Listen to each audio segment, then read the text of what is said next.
Assalamualaikum warahmatullahi wabarakatuh. Saya Anita Ainun Tias, Prodi D3 Teknik Elektronika, Politeknik Negeri Cilacap. Di sini saya akan memaparkan materi mengenai demokrasi. Demokrasi berasal dari kata demos yang berarti rakyat dan kratos yang berarti kekuasaan.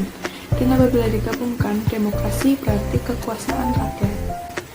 Konsep demokrasi menurut beberapa pakar. Pertama, Abraham Lincoln. Demokrasi adalah sistem pemerintahan yang diselenggarakan dari rakyat, oleh rakyat, dan untuk rakyat.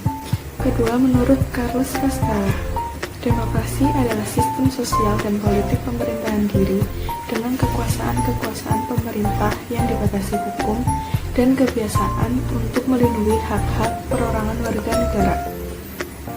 Secara umum, demokrasi adalah sistem pemerintahan dengan memberikan kesempatan kepada seluruh warga negara dalam pengambilan keputusan, di mana keputusan itu akan berdampak bagi kehidupan seluruh rakyat. Sistem pemerintahan ini mengizinkan seluruh warga negara untuk berpartisipasi aktif. Peran serta itu bisa diwakilkan atau secara langsung dalam perumusan, pengembangan, dan penetapan undang-undang. Secara konseptual, seperti dikemukakan oleh Carlos Alberto Torres tahun 1998, demokrasi dapat dilihat dari 3 tradisi pemikiran politik.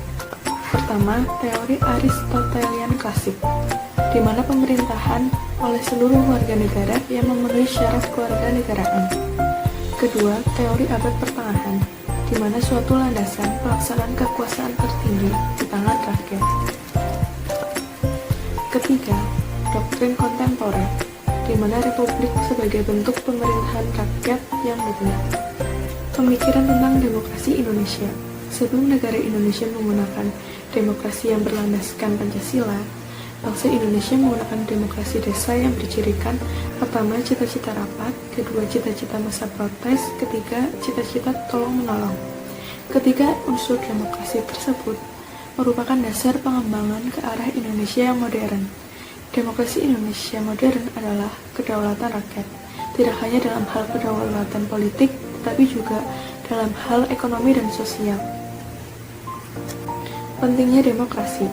Pada hakikatnya, sebuah negara dapat disebut sebagai negara yang demokratis apabila di dalam pemerintahan tersebut rakyat memiliki kesempatan untuk berpartisipasi dalam pembuatan keputusan, memiliki persamaan di muka hukum, dan memperoleh pendapatan yang layak karena terjadi distribusi pendapatan yang adil.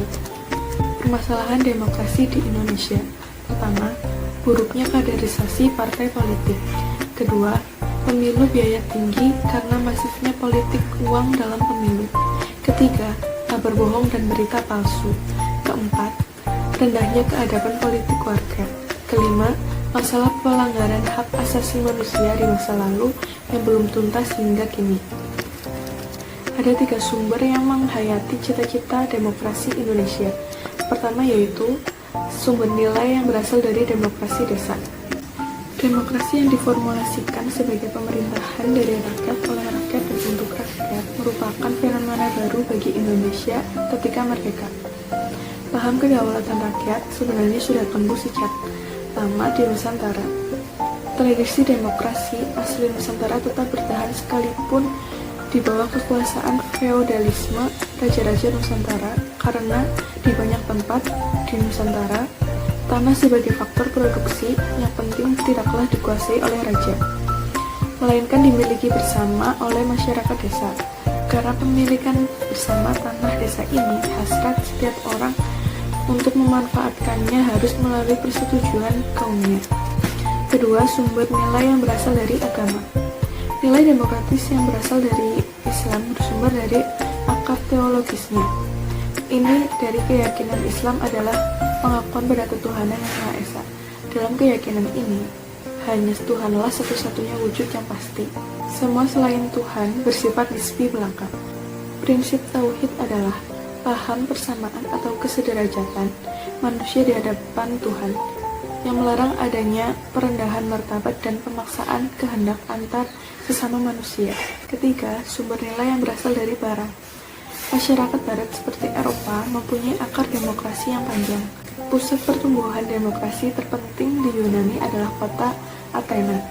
Model pemerintahan demokratis model Athena dan Roma ini kemudian menyebar ke kota-kota lain di sekitarnya.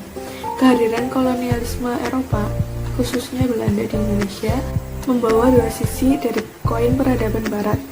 Argumen tentang dinamika dan tantangan demokrasi yang bersumber dari Pancasila.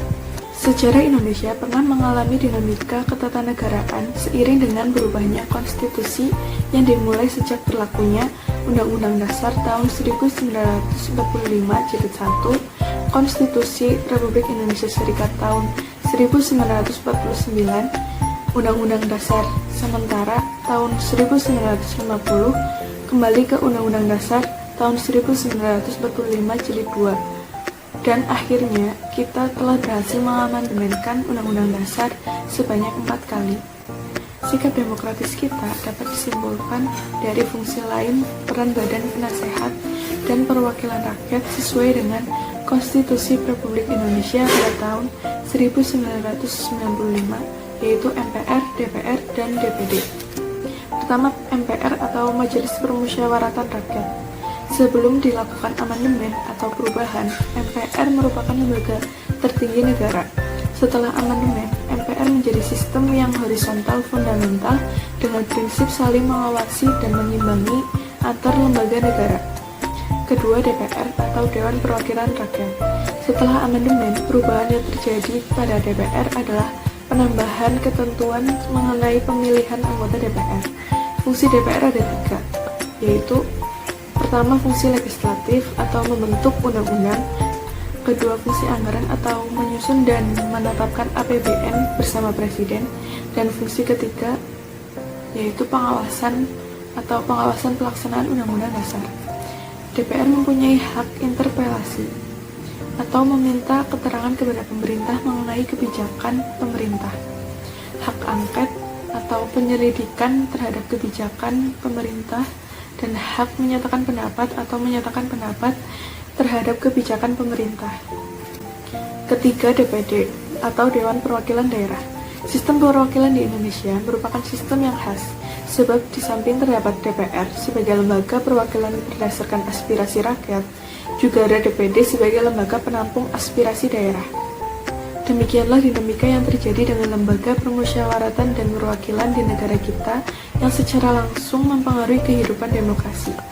Dinamika ini tentu saja kita harapkan akan mendatangkan kemaslahatan kepada semakin sehat dan dinamisnya demokrasi Pancasila yang tengah melakukan konsolidasi menuju demokrasi yang matang.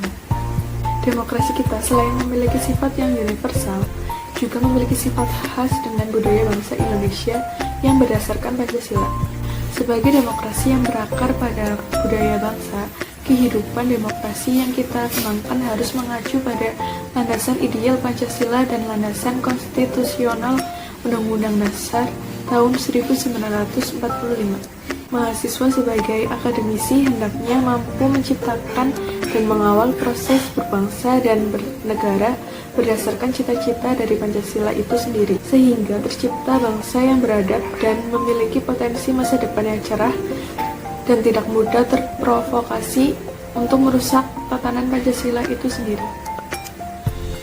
Sekian yang dapat saya sampaikan, semoga bermanfaat. Wassalamualaikum warahmatullahi wabarakatuh.